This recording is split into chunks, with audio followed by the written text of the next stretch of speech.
हरियाणा के पूर्व मुख्यमंत्री मनोहर लाल ने भिवानी में विजय संकल्प रैली के दौरान कांग्रेस पार्टी व इंडिया गठबंधन पर जमकर निशाना साधा। उन्होंने कटाक्ष करते हुए कहा कि कांग्रेस पार्टी जुगनू है, तुम नरेंद्र मोदी सूरज के समान, जुगनू कभी सूरज का मुकाबला नहीं कर सकता। पूर्व मुख्यमंत्री ने भिवानी विधानसभा की इस जनसभा में अपने संबोधन में मतदाताओं से सीधा संपर्क भी साधा। उन्होंने कहा कि कांग्रेस नेता उन्हें ये कहते थे कि मनोहर लाल का कोई परिवार नहीं, लेकिन आज 2 करोड़ 82 लाख हरियाणवी उनका परिवार है। मनोहर लाल खट्टर ने इस चुनावी रैली के दौरान दीपेंद्र हुड्डा व भूपेंद्र हुड्डा पर भी जमकर कटाक्ष किया। उन्होंने कहा कि आज दोनों पिता पुत्र कहते हैं कि उन दोनों में से एक चुनाव लड़ेगा, दोनों को हार का डर सता रहा है। उन्होंने कहा कि कांग्रेस पार्टी में बड़ी खींचातानी है, जबकि भाजपा ने पन्ना प्रमुखों तक की 15-15 लोगों की टीम हर गली मोहल्ले में तैयार कर रखी है। उन्होंने कहा कि आज कांग्रेस की ऐसी हालत है कि उनकी पार्टी से कोई टिकट लेने को ही तैयार नहीं। मनोहर लाल ने विजय संकल्प रैली में दावा किया कि आज बड़ी संख्या में अन्य पार्टियों से भाजपा में लोग आने को तैयार खड़े हैं। वहीं इस विजय संकल्प रैली के दौरान मनोहर लाल ने विपक्षी पार्टियों पर निशाना साधते हुए और कुछ क्या कहा, आइए आपको वो भी सुनवाते हैं।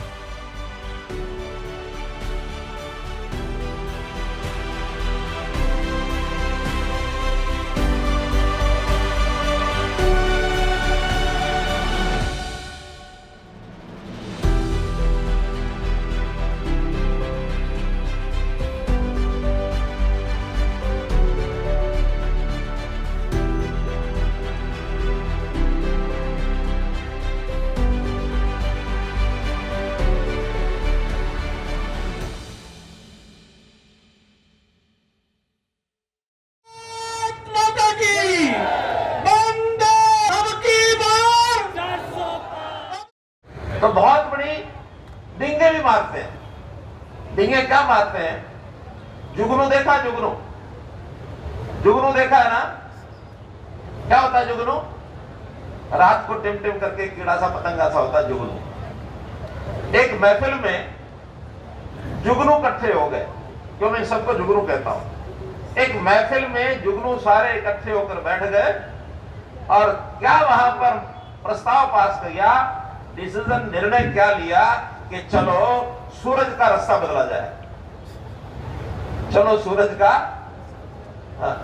अब ये जुगनू है और ये कहेंगे मोदी जी को हटाएंगे, हटा लेंगे क्या? मोदी जी को हटा लेंगे क्या? मोदी लगातार हमारे 10 साल से प्राइम मिनिस्टर हैं, अगली बात तो प्राइम मिनिस्टर बनना है। लेकिन एक काम, चुनाव के समय पर एक काम करना होता है।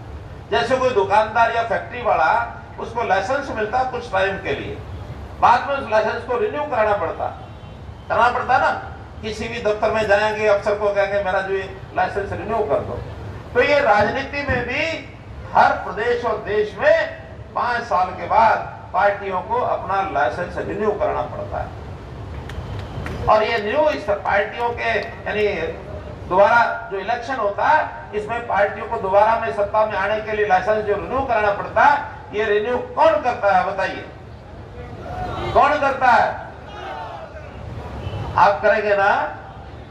तो आप सबने इस चुनाव में इस लाइसेंस को रिन्यू करना है। अब रिन्यू तो भाई 272 सीटों में भी हो जाएगा। 542 में अगर 272 जीत ली, रिन्यू हो जाएगा। एक होता है रिन्यू सामान्य शाही से, आम शाही का पेन लगाकर रिन्यू हो जाता है, और एक अगर गोल्डन शाही से, सोने की शाही से अगर साइन करने हो तो फिर 272 से नहीं, 400 पार। उसके लिए 400 पार। अब की बार 400 पार करनी है। और उस 400 पार में हमारा हिस्सा हरियाणा का कितना है? 10 का है। और 10 पहले थी, 10 की 10 फिर लेनी है। और उस 10 में भी एक हमारी है, ये जो भिवानी महेंद्रगढ़ की ये 9 विधानसभाओं की सीट, ये हमारी सीट है। इसको भी हमने उसमें अच्छे बहुमत से जोड़ना है। जहां हमारे चौधरी धर्मवीर जी, इनको पार्टी ने सिंबल दिया है, ये तो सिंबल है, एक प्रतिनिधि है मोदी जी के, इनको वोट डालेंगे सीधा मोदी जी को जाएगा। तो इस वोट के कारण से धर्मेंद्र जी तो सांसद बनेंगे ही, 10 की 10 सीटें भी हमारी जीतेंगे और मोदी जी के हाथ मजबूत करेंगे, गोल्डन शाही से उनका लाइसेंस रिन्यू करेंगे। अब बात आई मार्जिन की। चौधरी साहब ने, हमारे दलाल साहब ने एक बात कह दी और मुझे कही तो मैं बैठे बैठे सोच रहा था, खेल के भी कुछ नियम होते हैं ना। इन्होंने खेल के नियम का उल्लंघन कर दिया। खेल के नियम का उल्लंघन क्या कहा? कहने लगे हम करनाल से आगे निकलेंगे, और करनाल में प्रत्याशी कौन है भाई? ये कह करनाल से आगे निकलेंगे और प्रत्याशी मैं करनाल से हूं, और मुझे यहां वोट में सहारा लगाने के लिए यहां बुला लिया। तो बोलो मुझे क्या करना? अगर तो मुझे आगे रहना है तो फिर तुम आपको क्यों कहूं कि आप वोट दो? क्यों भाई? मेरी बात समझ गए? ये है ना खेल के नियम का उल्लंघन? नहीं है? कौन है? आप वोट डालोगे, करनाल से आगे निकल जाओगे, तो फिर ये आगे निकल के मैं पीछे रह गया, और मुझे कहते हैं कि मेरी तरफ से आके मेरे पाले में आके खेलो। एक कोई विरोधी पार्टी का, विरोधी जो टीम होती है, उस टीम के खिलाड़ी को कभी वहां तो ना खेल, तो मेरे आके खेल। बोलो है कोई नियम ये? बता दो, बता दो। अब बड़े संकट में आ गए, हमारे प्रत्याशी भी आ गए, दलाल साहब भी आ गए, आप भी आ गए, तो मुझे जरूरत नहीं है फिर बोलने की है?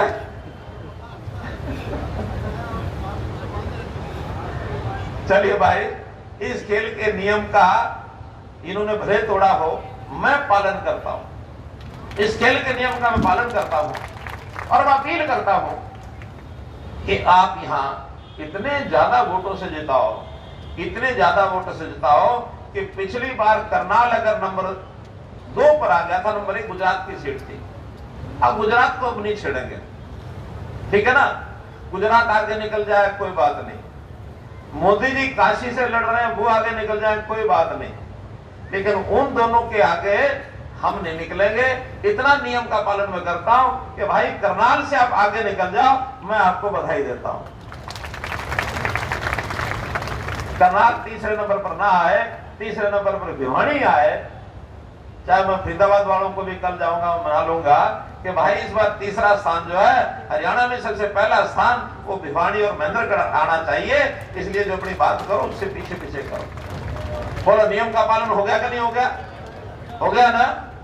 और इस मेरी बात को तभी पूरा कर पाएंगे जब आप सब मिलकर के चौधरी धर्मेंद्र जी को भिवानी महेंद्रगढ़ सीट पर सभी विधानसभा में, ये तो भिवानी विधानसभा है, बाकी विधानसभाओं के लोग भी बैठे हैं, मेरी आवाज मीडिया के माध्यम से वहां भी पहुंच रही है, तो वहां भी बात पहुंचा दो भाई, तो भिवानी महेंद्रगढ़ सीट पर देने हैं, भले करनाल और फरीदाबाद 4 और 5 पर आ जाए।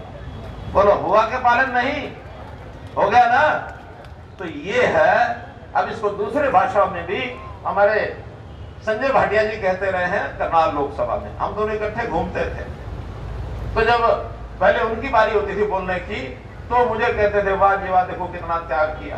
अभी भी लोग कह रहे थे, चाहे वो घनश्याम जी ने कहा, चाहे बाकियों ने कहा कि अपने होते होते और अपनी कुर्सी हमारे एक नए साथी और हमने नायब सिंह सैनी को मुख्यमंत्री बना के उनको बैठा दिया। बड़ा अजीब लगता लोगों को, लेकिन मैं कहता हूं मेरा अपना साथी है, 1995 से हम लगातार काम कर रहे हैं, और मेरे अपने मन में आया था कि जैसे कोई एक बुजुर्ग होता है, वो अपने रहते रहते दुकानदार है तो अपने बेटे को दुकानदार बना के गद्दी पर बैठा देता है, किसान होता है तो हल्की जो मुट्ठा है वो पकड़ा देता है, बेटे चल हल मुझे भेजा क्यों? लेकिन भेजा, बाद में चुनाव हो गया, वहां एक डॉक्टर यादव है, उनको जो है मुख्यमंत्री बना दिया। क्या नाम? मोहन यादव। डॉक्टर मोहन यादव को मैं पहले जानता ही नहीं था, लेकिन वहां के लोगों ने फैसला कर लिया कि ये बनेंगे, था ठीक हो गया। जब मैं वहां गवर्नर हाउस से निकला, एयरपोर्ट जा रहा था, तो रास्ते में फोन आया अपने यहाँ हरियाणा के एक नेता का, सामान्य नेता, बहुत बड़े नहीं है, तो कहने लगे मजा आ गया, मजा आ गया। मैंने क्या मजा आ गया? मुख्यमंत्री तो बना मध्य प्रदेश में, तुझे क्या मजा आ गया? कहने लगे मजा ये आ गया कि जिस प्रकार एक नए आदमी को वहां मुख्यमंत्री बना दिया, हो सकता है कल को यहाँ मेरी भी बारी आ जाए।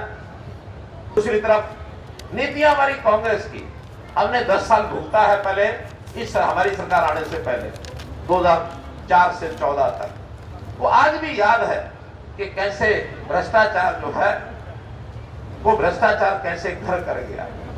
मैंने कल एक उदाहरण दे दिया था, हमारे कुछ साथी थोड़ा एतराज करने लगे, आपने उदाहरण दिया किसी एक व्यक्ति का, एक नेता का।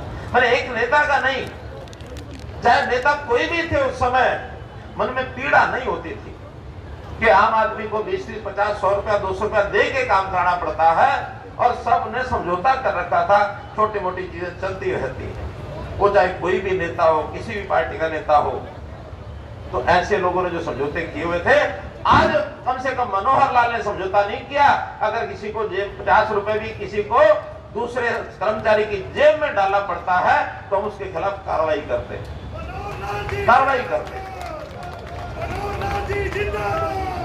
सब चीजें ऑनलाइन इसलिए की है कि आपको दफ्तर जाना ना पड़े।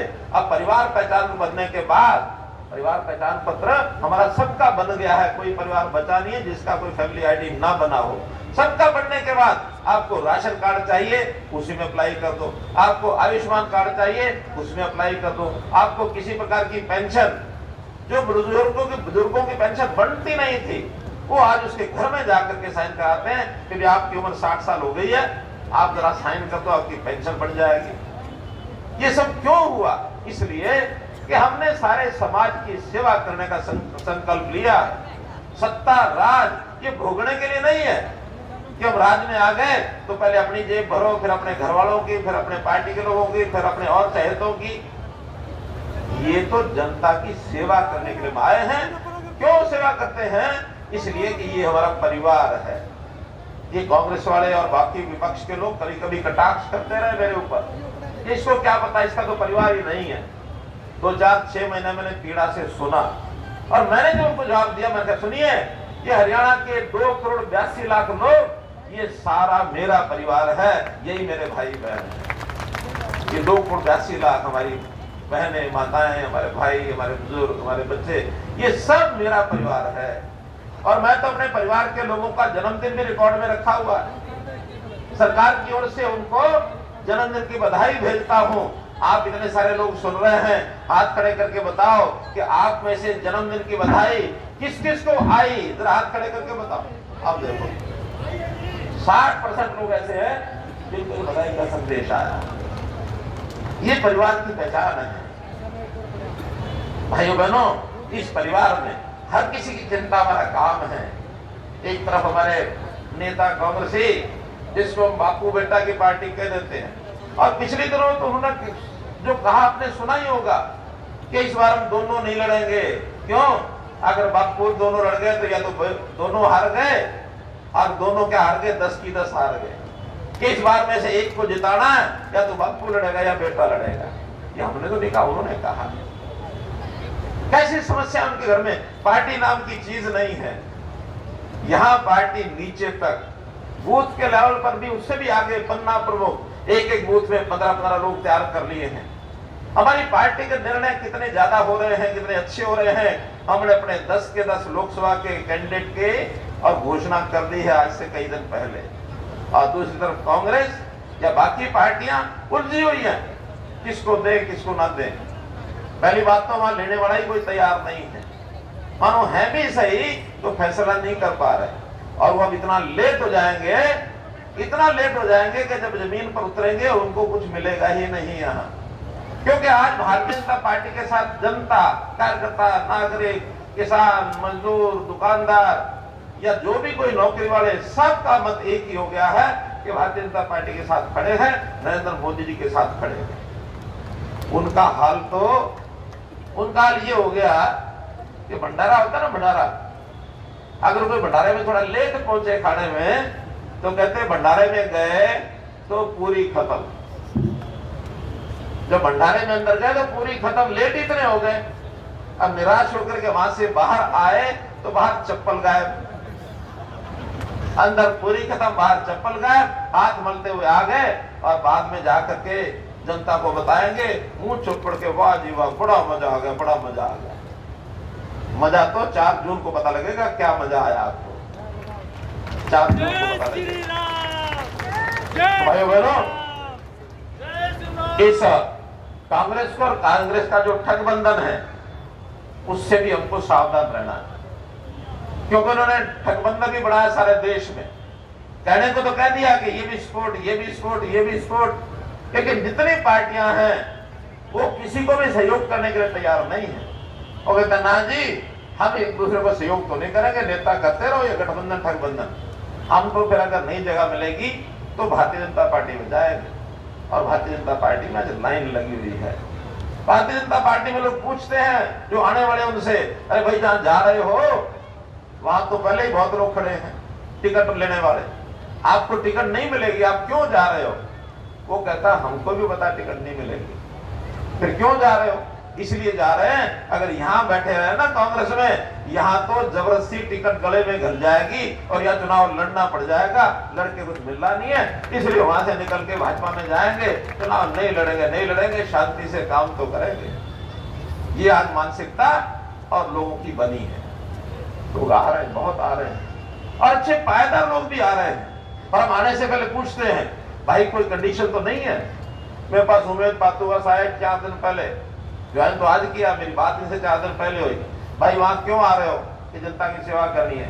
चुनाव भी लड़ोगे कि मौका दे दोगे तो लड़ेंगे, तो नहीं, टिकट नहीं मिली तो भी मैं जनता की सेवा करूंगा, पार्टी की सेवा करूंगा, मेरी कोई कंडीशन नहीं है। क्यों मैं यही बात थी ना, यही थी ना, हम मंच पर हाँ करा लेते हैं कि भाई कल को कोई दबाव मत बना देना, क्योंकि आखिर किसी ना किसी को लड़ना है, एक को लड़ना है, एक अनार 100 बीमार। और कभी कभी तो लड़ने वाले बहुत सारे होते हैं, पार्टी छांटती है 3-4 में और मामला रुक जाता है, उन 3-4 को उनको उनमें लगता है कि ये तो सारे एक जैसे हैं, किसको टिकट दें, फिर वहां लड़ाई नहीं लड़ते, फिर हम उनको